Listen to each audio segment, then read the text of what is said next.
Iran ने Israel का satellite station तबाह कर दिया है। मैंने आपसे कहा था कि इजराइल का बड़ा नुकसान हो रहा है।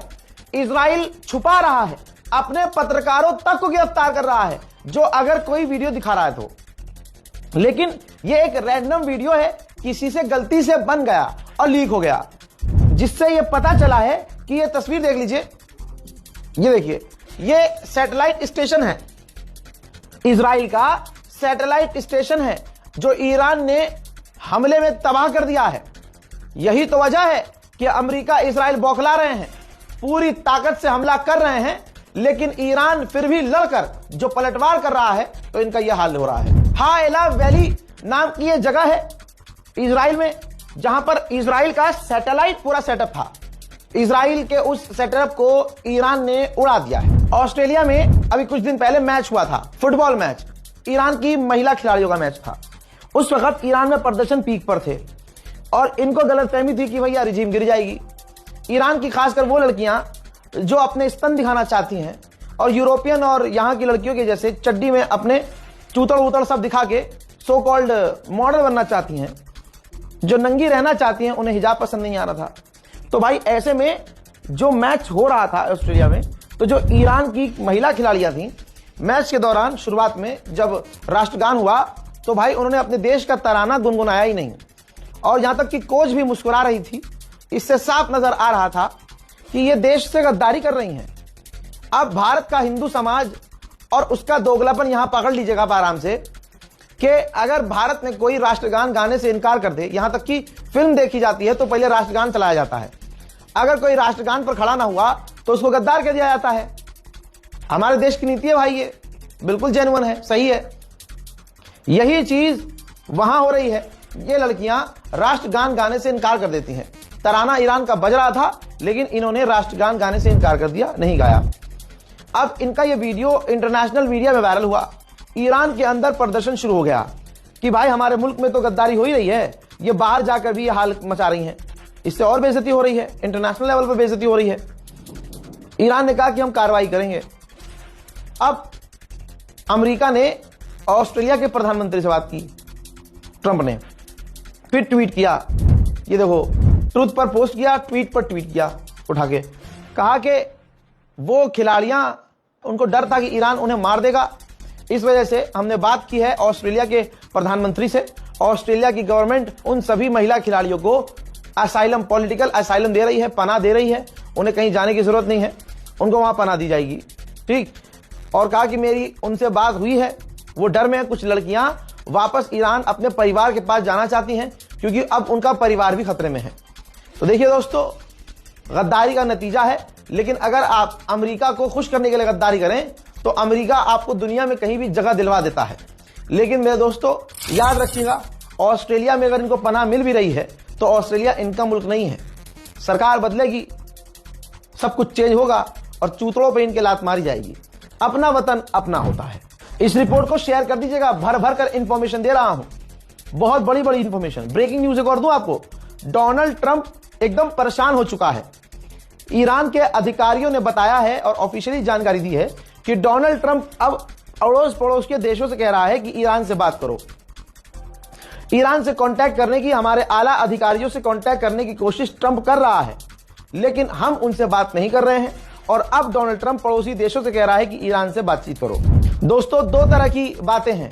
देखिए, ईरान ने स्टेशन तबाह किया है, जो मैंने आपको वीडियो दिखाया था, देख लीजिए दोबारा, इजराइल के अंदर। देखिए, तबाह तो हुआ है, एक बात कंफर्म है, इजराइल का सैटेलाइट स्टेशन तबाह हुआ है, ये कंफर्म है। लेकिन अभी अभी मेरे पास खबर आ रही है कि हो सकता है ये हिजबुल्लाह ने किया हो। अब ये हो सकता है हिजबुल्लाह ने किया हो या ईरान ने किया हो। मेन मुद्दे की बात यह है कि इजराइल का सैटेलाइट स्टेशन तबाह हुआ है। फ्रांस के राष्ट्रपति इमैनुअल मैक्रोन ने कहा कि मेरा मानना है ये जंग अभी कुछ हफ्ते और चलेगी। मेरा मानना यह भी है कि सिर्फ बमबारी कर देने से कहीं की रिजीम चेंज नहीं हो सकती। Nous nous mettons en situation de pouvoir durer et je pense que rien n'indique que cette guerre cessera dans les jours à venir. Et donc cette guerre, je pense, durera à coup sûr dans cette phase intense, en tout cas plusieurs jours, peut-être plusieurs semaines. Et tout dépend aussi de la clarification que les uns et les autres font sur leur objectif final et au fond ce qu'on appelle l'effet final recherché. Germany का chancellor, क्योंकि सबसे ज्यादा नंगापन Germany में है, तो Germany के chancellor ने इसको पहचान लो और बल्कि ईरान से कहूंगा कि जमीर को जिंदा रखो और इस जर्मनी का इलाज बांधो। जर्मनी के चांसलर ने कहा कि जब तक मुल्ला रिजीम जिंदा है ईरान में दुनिया में शांति नहीं आ सकती और पूरी दुनिया के लिए आतंक है ईरान, जिससे अकेला अमेरिका और इजराइल लड़ रहे हैं। यह है जर्मनी का चांसलर, जहां सारी दुनिया कह रही है कुछ और कि भाई अकेला तो ईरान लड़ रहा है और यह हरामी कह रहा है कि अकेले इजराइल और अमेरिका लड़ रहे हैं। इजराइल और अमेरिका जब दो हो गए तो ये अकेले कैसे हुए? ये जर्मनी का चांसलर है। आगे ये कह रहा है कि पूरी दुनिया के लिए ईरान खतरा है।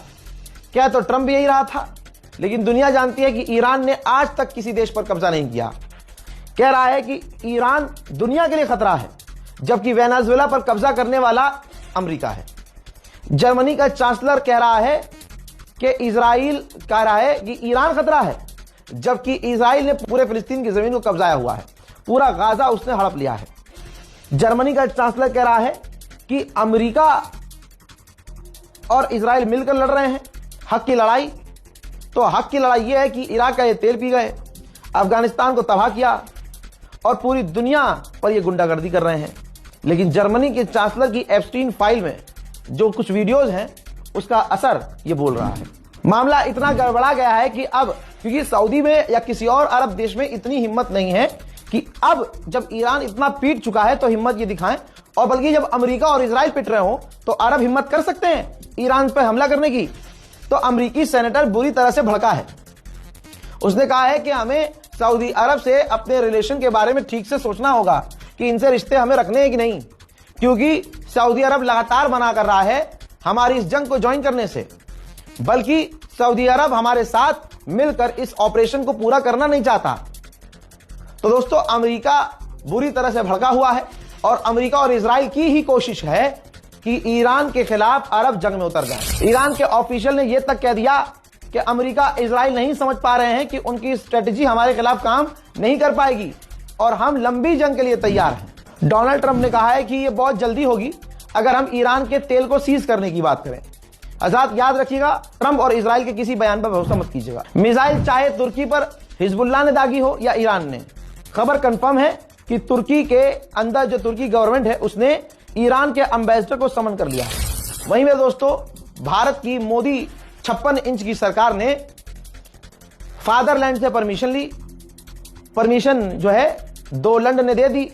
डोलैंड का परमिशन लेने के बाद अब यही भारत सरकार 6 मिलियन बैरल रूसी तेल रूस से खरीद रहे हैं और ये 30 दिन की भीख मोदी को डोनाल्ड ट्रंप ने दी है, जिस भीख पर तमाम भारत के गांव-चट्टे गोबरखोर खुश हैं। उधर ईरान ने बड़ी धमकी दी कि अगर हमारे पड़ोसी देशों ने, अरबों ने अमेरिका को नहीं रोका तो हम कुछ ऐसा कर देंगे कि तेल $200 पर बैरल पहुंच जाएगा। ईरान के विदेश मंत्री ने कहा कि हम आम अमेरिका को निशाना नहीं बनाते, बट अमेरिका की गवर्नमेंट हमें नुकसान पहुंचा रही है, नुकसान पहुंचाना चाह रही है। अमेरिका के टैक्स पेयर का पैसा इस जंग में फूंक रही है और देश बर्बाद कर रही है।